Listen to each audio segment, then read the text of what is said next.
ભરૂચ જિલ્લામાં red alert વચ્ચે વરસાદનું જોર નરમ પડતા જનજીવન રાબેતા મુજબ થઈ રહ્યું છે।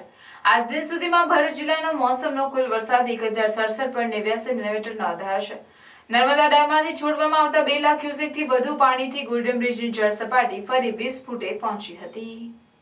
ભરૂચ જિલ્લામાં વરસાદ અવિરત વરસી રહ્યો છે। ઓરેન્જ અને રેડ એલર્ટ દરમિયાન વરસેલા મુશળધાર વરસાદે સર્વત્ર પાણી કરી દીધું હતું। જ્યારે અગાઉ સરદાર સરોવર ડેમમાંથી છોડવામાં આવેલ અંદાજિત 4 લાખ ક્યુસેક પાણીના કારણે ગોલ્ડન બ્રિજની જળ સપાટી 27 ફૂટ નજીક પહોંચી હતી, જેના કારણે નીચાણવાળા વિસ્તારોમાંથી વહીવટી તંત્ર દ્વારા સ્થળાંતરની કાર્યવાહી કરવામાં આવી હતી। જ્યારે ખેતરોમાં પણ પૂરના પાણીએ જમાવટ કરી હતી।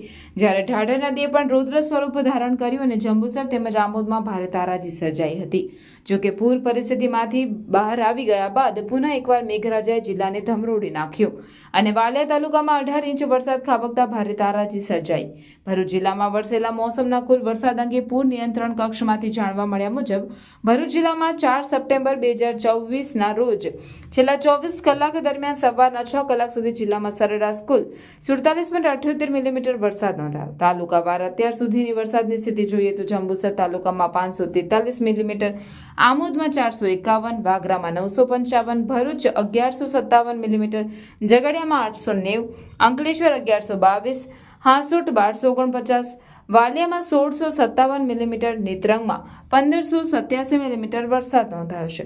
અત્યાર સુધીનો જિલ્લામાં મોસમનો કુલ વરસાદ 1067.89 મિલીમીટર નોંધાવા પામ્યો છે। સરદાર સરોવર નર્મદા ડેમમાં 2,65,205 ક્યુસેક પાણીની આવક નોંધાતા ડેમનું લેવલ 134.51 મીટર નોંધાયું હતું અને ડેમમાંથી નર્મદા નદીમાં 2,20,575 ક્યુસેક પાણી છોડવામાં આવતા ભરૂચ ગોલ્ડન બ્રિજની જળ સપાટી 20 ફૂટ પર પહોંચી હતી, પણ પૂર જેવી સ્થિતિ હાલ જણાતી નથી। મુશળધાર વરસાદ બાદ હાલમાં ભરૂચ જિલ્લામાં વરસાદે વિરામ લીધો હોય જનજીવન રાબેતા મુજબ થઈ ગયું હતું।